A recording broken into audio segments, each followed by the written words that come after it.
Gua di sini sangat tidak bermasalah dengan preferensi seksual lu. Menurut gua gini, kalau lu sayang, lu nggak bakalan merasa diri lu berkorban. Gue pernah di ghosting, pernah.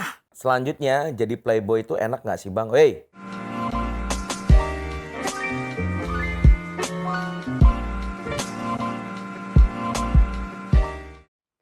jumpa lagi di channel gua Ibob Tarigan ya teman-teman semuanya. Dan sampai sekarang gua masih belum dapet apa sih panggilan-panggilan temen-temen ya, apa ya gitu ya, gue nggak ngerti deh. Tapi di sini gue jelasin lagi, di sini kita cuman mau melepaskan penat dari tuntutan orang-orang seharian atas hidup kita.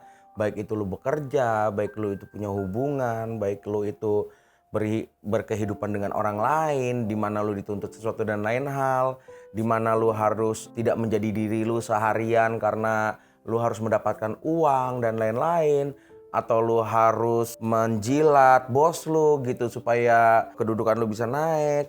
Di sini lu nggak perlu jadi itu. Jadi di sini kita menerima lu apa adanya ya, dengan segala kebodohan-kebodohan yang orang bilang lu bodoh, atau lu hanya badut yang dipermainkan oleh wanita, atau lu hanya wanita yang diberi uang oleh laki-laki lalu ditinggal pergi. Oh, itu namanya Anda jualan dong. Tapi nggak masalah, tidak masalah, karena kita menerima apapun yang lu lakukan untuk hidup di sini, dan kita menerima apapun kehidupan lu, karena kita semuanya tidak lepas dari segala salah dan dosa. Bangsat, ngapain gue ngomong kayak gitu ya? Oke, di video kali ini kita akan berbicara mengenai curhat-curhatan cinta. Curhat-curhatan cinta yuk, jadi supaya kita tahu cerita-cerita cinta dari orang-orang lain yang sama-sama kita kumpul di sini. Apakah kehidupan cinta mereka itu lebih parah dari lu? Atau ternyata kehidupan cinta gue lebih parah dari lu? Nah, lu boleh cerita di sini, oke? Satu cerita dulu yang mau gue bacain di sini. Orangnya nggak usah gue sebut ya. Terserah, lu komen aja di bawah. Kalau next video lu mau nama orang yang gue sebutin dan orang yang gue sebutin itu nggak masalah, gue nggak masalah. Tapi yang sekarang gue nggak mau sebutin dulu namanya karena gue sangat menjaga privasi teman-teman yang curhat di sini. Jadi kalau teman-teman nextnya mau bikin video, gue nggak masalah sih. Gue bikin video juga nggak masalah supaya bisa ditampilin di video ini, nggak masalah. Lu cerita aja ke gue. Lu mau nangis, lu mau ketawa, lu mau nangis sambil ketawa, lu udah gila dengan kehidupan cinta lu, nggak apa-apa. Lu cerita aja sama gue, oke? Satu cerita kayak gini nih. Ini kayaknya seorang cewek. Kemarin gue abis diputusin sama cowok gue karena ketahuan selingkuh. Dia yang ketahuan, dia yang mutusin. Sedih. Oh, oke. Gue dapet ceritanya. Jadi kayak gini. Kemarin si cewek ini diputusin karena si cowoknya ketahuan selingkuh sama cewek lain, mungkin gitu ya. Gue nggak tahu ketahuan selingkuh sama cewek lain apa ketahuan selingkuh sama cowok lain. Gue di sini sangat tidak bermasalah dengan preferensi seksual lu. Terserah. Jadi lu kalau mau cerita cinta mengenai preferensi seksual lu dengan same sex atau heteroseksual, gue nggak masalah. Yang penting semua orang punya permasalahan masing-masing dan semua orang boleh cerita di tempat ini. Nah, kalau dari gue melihat situasi seperti ini, ada dua kemungkinan. Satu, emang si cowok ini player, atau dua, hubungan ini udah nggak works. Siapa tahu memang ya dia itu selingkuh karena nggak enak mau mutusin lu di depan. Sorry to say, tapi this is the worst reality yang emang kita harus terima gitu loh. Jangan-jangan emang hubungan ini udah nggak works. Kadang cowok tuh takut menyakiti hati cewek, mencoba untuk menjalin hubungan dengan yang lain. Itu lu yang tahu karakter cowok lu, atau emang cowok lu bangsat aja gitu. Dia selingkuh dengan A, dia selingkuh dengan B.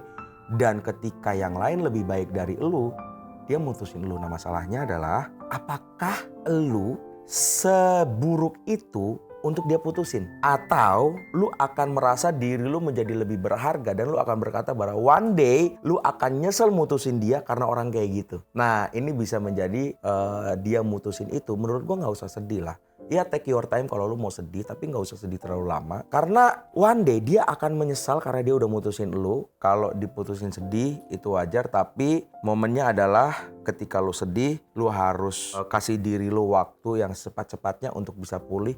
Dan lu bisa tunjukin bahwa gue gak seburuk itu kok untuk bisa diputusin gitu, oke? Bukan motivator, tapi just saying. Ini merupakan momen buat lu untuk lu bisa membuktikan, oke? Selanjutnya ada cerita kedua, cerita cinta, masih curhat-curhatan nih bareng malam-malam kayak gini ya. Gimana caranya udahin hubungan yang toksik? Mampus, cowok gue bikin kesel mulu abisnya. Oke, Ini banyak menjadi perbincangan teman-teman. Gimana caranya udahin hubungan yang toksik mampus. Toksik ini banyak.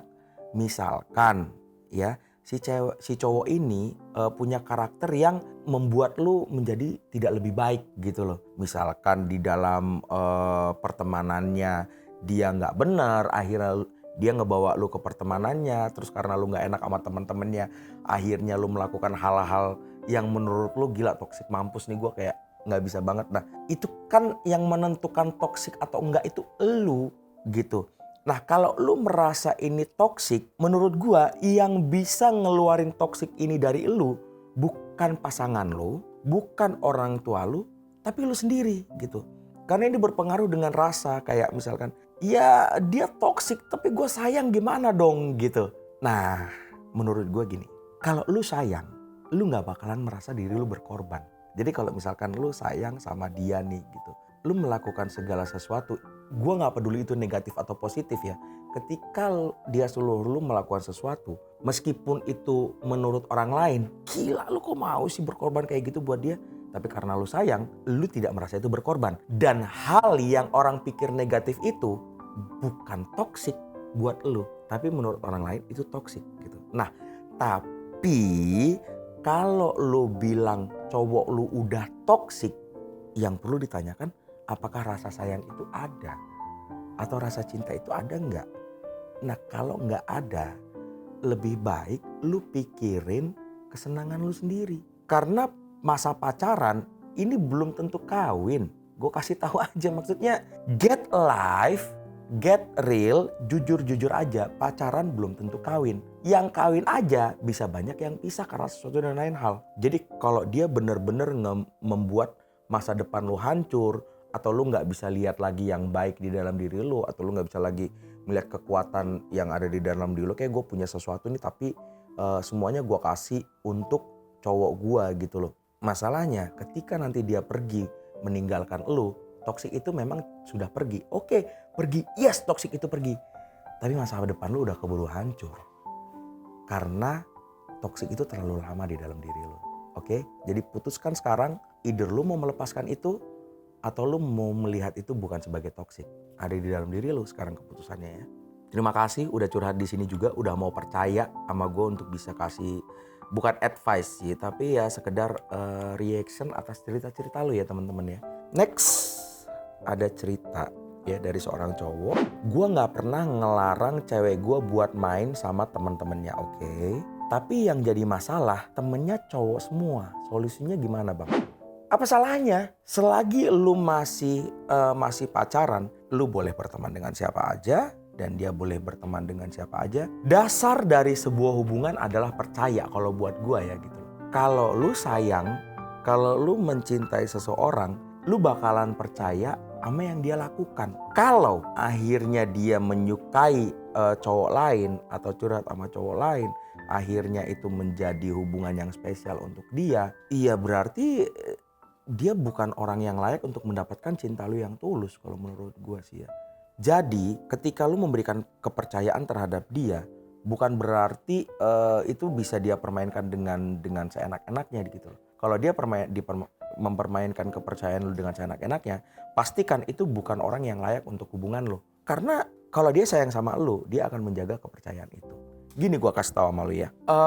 Di dalam sebuah hubungan, di dalam diri seseorang itu kayak rumah. Ada yang namanya di depan halaman, di pagar depan halaman, ada yang di teras, ada yang di ruang tamu, ada yang di luar keluarga, ada yang di dalam kamar. Itu kan privasinya beda-beda gitu loh. Nah lu cek dulu temen yang lain jenis atau sama jenisnya itu, mereka itu berkumpul di mana, obrolan apa yang mereka punya. Makanya lu deketin teman-temannya, lu percaya dengan teman-temannya. Gini, kalau misalkan obrolan mereka istilahnya ya sebatas obrolan di depan halaman, mau sebanyak apapun, cewek lu akan tahu privasi mana orang yang harus dibawa ke ruang tamu gitu. Jadi nggak semua cowok itu akan dia bawa ke ruang tamu. Kalaupun ada teman-teman yang spesial untuk dia, oke, gue bisa bawa teman gue ini masuk ke dalam rumah gue.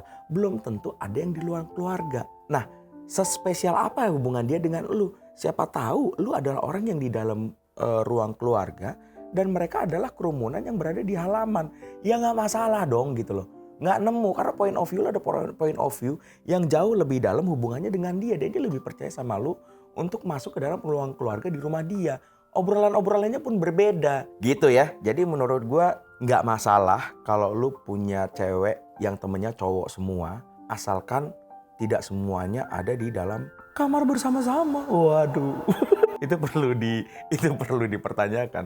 Cewek seperti apa yang lu punya hubungan itu gitu. Enggak, itu bercanda aja coy. Oke, next. Ada cerita lagi. Kenapa sekarang malah kebanyakan cewek yang nyakitin cowok ya? Hahaha. Kenapa sekarang malah kebanyakan cewek yang nyakitin cowok? Tergantung point of view lu guys. Ini adalah point of view cowok yang sering disakitin. Kenapa lu merasa disakitin? Gini gua kasih tahu sama cowok. Kenapa lu merasa sering disakitin? Satu, mungkin cewek yang lu suka itu nolak lu.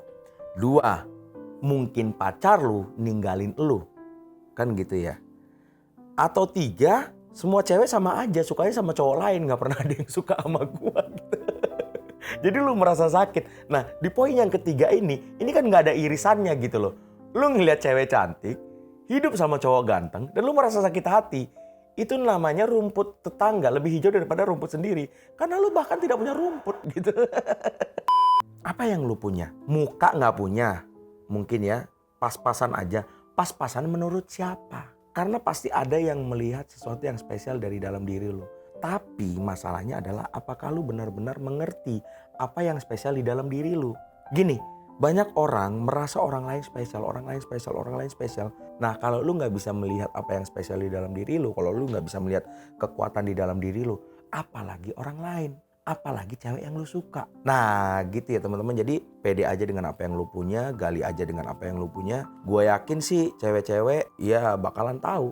Dan gini, lu harus ngerti standar cewek yang lu suka. Sekarang kebanyakan cewek yang nyakitin cowok depends dari mana point of view lu gitu. Wah ini cuman 4 kata, 3 kata. Gua abis di ghosting. Waduh. Kembali lagi, apakah orang yang nge-ghosting itu salah? Menurut gua tidak 100% salah. Apakah orang yang di ghosting itu adalah orang yang lemah? Belum tentu. Nggak 100% sama. Gua kasih lu point of view. Orang yang nge-ghosting biasanya satu, dia nggak enak kalau mau pamit. Kadang ada orang-orang yang kayak udah gue pergi aja. Gue pernah di ghosting, pernah. Lagi deket-deketnya, lagi bagus-bagusnya. Akhirnya semua WA gue di blok, Instagram gue di blok. Sampai hari ini gue gak tahu kenapa gitu. Apa yang bikin gue move on? Karena gue tahu siapa gue. Gue tahu kekuatan gue. Gue tahu bahwa ya udah kalau dia gak mau, berarti dia bukan buat gua. Nah masalahnya, bisa gak lu menerima itu gitu loh. Sekali lagi, tahu posisi lu dan tahu posisi orang itu, tahu karakter orang itu. Jangan abisin waktu lu untuk sesuatu yang sia-sia. Menurut gua, jangan sedih kalau habis di ghosting. Kalau nge-ghosting juga, ya jangan ghosting lah. Selanjutnya, jadi playboy itu enak gak sih bang? Hey. Membaca majalah Playboy itu enak kalau menurut gue. Tapi kalau untuk menjadi Playboy tergantung dari karakter orang. Gini ya, gue kasih tahu sama cewek-cewek juga yang nonton nih ya. Laki-laki tuh nggak semuanya sama. Sama, kayak cewek tuh nggak semuanya sama gitu. Jadi untuk menjadi Playboy, ada nggak orang yang seneng jadi Playboy? Ada. Karena memang hidupnya untuk menunjukkan sesuatu yang dia punya, mungkin kegantengan atau kebesaran titik, mungkin kayak gitu ditunjukin untuk dia bisa jadi Playboy dan membawa semua orang untuk bisa tidur sama dia gitu, cewek-cewek untuk mengambil perawan orang. Misalkan hati-hati ya dengan cewek-cewek yang punya cowok kayak gitu. Gue sih belak-belakan aja di sini gitu loh. Cowok tuh nggak semuanya berbicara hanya masalah rasa, banyak juga yang berbicara hanya masalah seks dan titik gitu loh. Tapi ya udah, lu yang harus bisa melihat mana motivasi cowok itu gitu. Sebagai pengalaman gue, banyak juga cewek-cewek yang lebih seneng sama bad boy daripada cowok-cowok alim. Dan misalkan cewek-cewek itu pengennya iya aku pengennya tuh cowok yang alim, yang bisa bawa aku kepada agama. Tapi kata ganteng ini tidak bisa kalian pisahkan dari kehidupan mereka gitu. Tapi yang ganteng juga sih yang aku suka. Ganteng, alim, rajin beribadah, dan suka sama kalian, kemungkinan itu hanya ada di film-film. Kalaupun itu ada, ganteng, alim, six pack, badannya bagus, kemungkinan sukanya sama yang ganteng, alim, six pack, badannya bagus juga. Next, satu lagi nih. Semua mandang dari fisik, apalah dayaku yang jeleknya naujubillah. Gue pengen lihat sih, gimana sih jeleknya lu gitu. Karena buat gua ya, fisik tuh nggak ada yang jelek. Lu bisa bilang fisik ada yang gendut nggak? Ada. Ada yang cacat nggak? Ada. Fisik ada yang kurus nggak? Ada, tapi nggak ada yang jelek. Ada nggak? Ah, gue ciptain jelek lah gitu. Nggak ada. Maksudnya kenapa lu bilang jelek? Karena lu membandingkan dengan semua yang ada di dunia ini. Karena lu udah punya definisi bagus. Nah, definisi bagus itu yang membuat lu merasa jelek. Tapi kalau lu nggak punya definisi bagus, lu nggak punya definisi jelek. Tapi definisi yang lain ada. Definisi berkacamata, definisi tidak berkacamata, definisi buta, definisi buntung, definisi ya udah. Emang begitu aja gitu loh. Teman gue ada yang dia cerebral palsy, Dani, seorang stand up comedian. Tapi hari ini dia menjadi motivator yang sangat kuat gitu dengan karya-karyanya. Jadi nggak ada orang yang jelek fisiknya. Cuman mungkin ya kalau lu suka dengan lawan jenis atau lu suka sama jenis, orang itu lu bukan tipe dia. Fisik lu bukan tipe dia. Jadi kalau fisik lu bukan tipe dia, bukan salah lu dong. Iya salah dia. Tapi kalau dia adalah tipe lu, tapi lu bukan tipe dia, ya mohon maaf. Mari kita mencari jalan lain. Kalau lu misalkan aduh gue suka sama cewek cantik nih. Tapi muka gue gak ganteng kayak Ariel. Gue gemuk gitu loh. Mungkin orang tidak hanya memandang dari fisik. Lu harus punya kelakuan bagus. Lu harus melayani dia. Lu harus cari perhatian dengan cara yang benar gitu. Dengan cara yang memberikan dia apa yang dia butuhkan gitu. Kalaupun akhirnya dia mengangkat lu jadi pembantu, lu bisa jadi deket sama dia gitu. Jadi menurut gue semua mandang dari fisik nggak sepenuhnya. Lu ngelihat orang, dia mandang dari fisik. Karena lu merasa rendah diri. Karena lu merasa apa yang lu punya itu kecil. Karena lu merasa fisik lu jelek. Lu yang merasa kayak gitu. Tapi kalau point of view lu rubah, lu nerima ya udah gue kayak gini. Jeleknya apa? Lu tanya ke orang, jeleknya apa? Ya orang akan kasih tahu sih jeleknya. Ya udah itu menurut dia jeleknya. Tapi jangan over pede juga. Jadi nikmatin aja apa yang lu punya. Karena lu gak bisa menikmatin apa yang orang punya. Lu cuma bisa menikmatin apa yang lu punya. Oke. Itu tadi sebagian dari cerita teman-teman ya di sini. Dan kalau lu mau cerita mengenai cerita cinta atau pengalaman hidup atau apapun yang lu punya yang bisa lu share di sini, silakan lu komen di bawah. Atau lu mau email atau DM ke Instagram gue @ibobtarigan, lu cerita. Kalau emang itu bisa gue bacain, gue akan bacain di sini. Dan lu nggak perlu nutupin kelemahan lu nggak perlu menjadi orang hebat di sini gitu. Karena kita semua di sini sama aja. Dan siapa tahu cerita lu bisa menginspirasi orang-orang lain untuk bisa menjadi orang yang lebih baik. Itu aja dari gue di video ini, dan semoga lu semua di dalam dunia percintaan lu bisa menjadi orang yang percaya diri di dalam hubungan lu dengan orang lain dan gak menjadi orang yang rendah diri.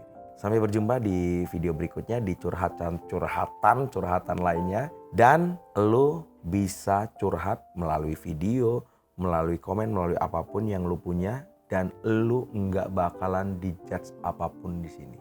Oke? Sampai berjumpa.